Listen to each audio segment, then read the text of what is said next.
जनों को, सभी ज्ञान प्रेमियों को, सभी तत्वदर्शी जिज्ञासुओं को और गीता प्रेमियों को मेरी ओर से और मेरी संस्था डूअर्स पैराडाइज फाउंडेशन की ओर से सादर जय श्री कृष्ण। आज हम वर्तमान युग में आध्यात्मिक चिंतन की श्रृंखला के तहत गीता के तृतीय अध्याय के श्लोक संख्या 16वें की व्याख्या कर रहे हैं, जिसमें भगवान श्री कृष्ण ने सृष्टि चक्र के अनुसार न बरतने वालों की या न चलने वालों की निंदा की है। अर्थात वह यह बताने का प्रयास कर रहे हैं कि जो सृष्टि चक्र के अनुसार अपने कर्तव्य का पालन नहीं करता उसका जीवन व्यर्थ है, क्योंकि सृष्टि चक्र के अनुसार चलने का या कर्तव्य पालन करने की जिम्मेवारी केवल मनुष्य पर है, और जो मनुष्य अपने कर्तव्य का पालन नहीं करता उसकी ताड़ना का वर्णन यहाँ किया गया है, जिसको ऋषि वेदव्यास जी ने अपने शब्दों में कुछ इस तरह से लिखा है, जिनकी हम बात करते हैं। यहाँ लिखा है, एवं परिवर्तितं चक्रम न अनुवर्तयति इह अवायु है इंद्रियायाराम मोढ़म पार्थ सह जीवती। हे पार्थ, जो पुरुष इस प्रकार परंपरा से प्रचलित सृष्टि चक्र के अनुकूल कार्य नहीं करता, वह इंद्रियों द्वारा भोगों में रमण करने वाला पापायु पुरुष व्यर्थ ही जीवन जीता है। He who follow not here the wheel, the set of motion, who is sinful life, indulging in senses, he lives in vain, O son of Pratha। यहाँ पार्थ शब्द की व्याख्या भगवान ने अर्जुन के लिए संबोधन देकर की है कि तुम प्रथा अर्थात कुंती के पुत्र हो, जिसने आजीवन का सहकर्मी कर्तव्य पालन किया है, अतः तुम्हारे लिए अपने कर्तव्य की अवहेलना नहीं होनी चाहिए। एवं परिवर्तनम चक्रम न अनुवर्तयति है। यह रथ के पहिए का छोटा सा अंश भी टूट जाने पर रथ के समस्त अंगों पर उसका असर पड़ता है, उसमें बैठे रथी और सारथी को धक्का लगता है। ऐसे ही जो मनुष्य 14वें और 15वें श्लोक में वर्णित सृष्टि चक्र के अनुसार कार्य नहीं करता, वह समष्टि सृष्टि के संचालन में बाधा डालता है। संसार और व्यक्ति दो विजातीय वस्तु नहीं है।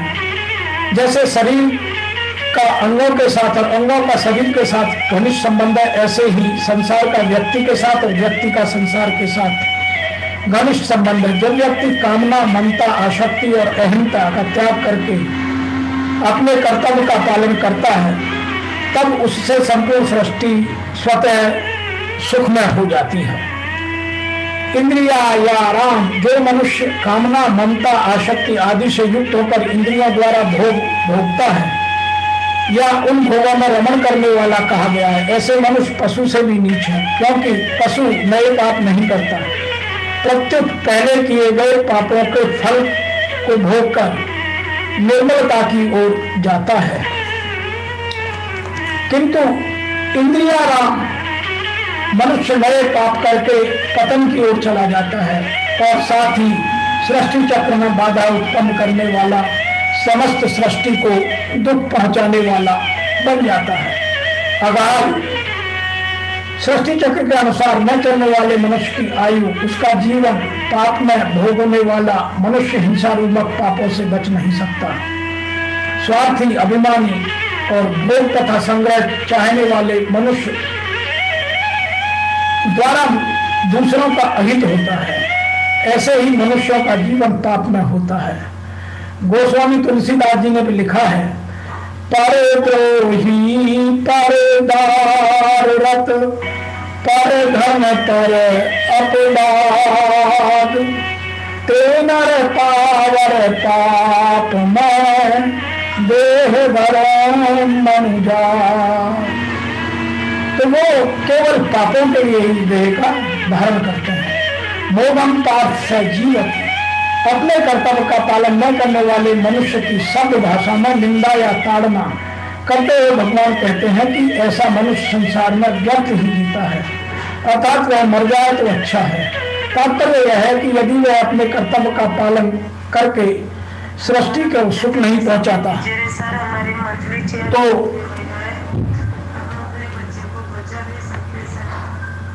कम से कम दुख तो न पहुंचाए। जैसे भगवान राम के वनवास के समय अयोध्यावासी उनके चित्रकूट आने पर कोल, किरात, भील आदि जंगली लोगों ने उनसे कहा कि हम आपके वस्त्र और बर्तन नहीं चुरा लेते, यह हमारी बहुत बड़ी सेवा है, यह हमारे अति बल सेविकाई, ले न बासन बसन चुराई। यह मानस के दूसरे अध्याय में लिखा है। ऐसे ही अपने कर्तव्य का पालन न करने वाले मनुष्य कम से कम सृष्टि चक्र में बाधा न डालें, अर्थात वह अपना कर्म करते रहें और बाधक न बने। यदि वह बाधक बनते हैं तो वह पाप में जीवन जीते हैं।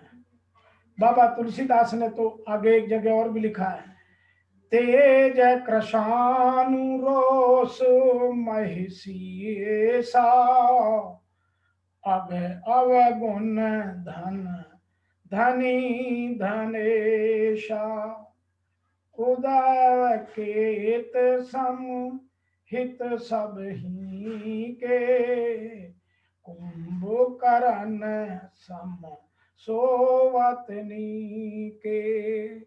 अर्थात जो अपना काम नहीं करते वह कुंभकर्ण की तरह सोकर इस जीवन का भार उठाते हैं।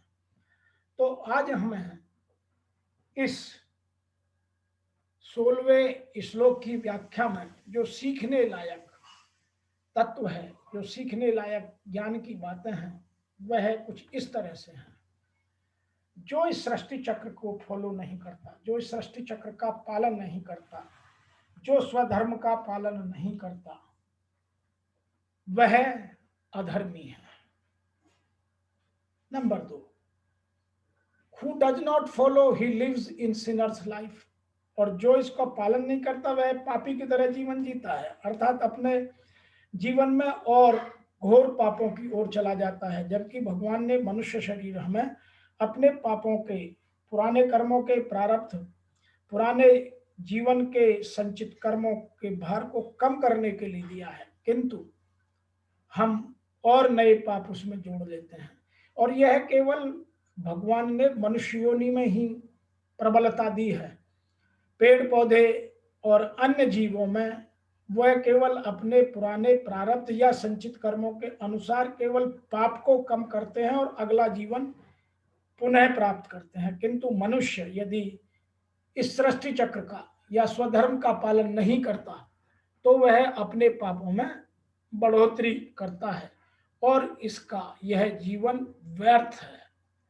उसको यह मनुष्य देह फिर व्यर्थ उसने गंवा दी, जैसा कि बाबा तुलसीदास ने भी लिखा और यहाँ भी भगवान श्री कृष्ण अर्जुन को समझा रहे हैं।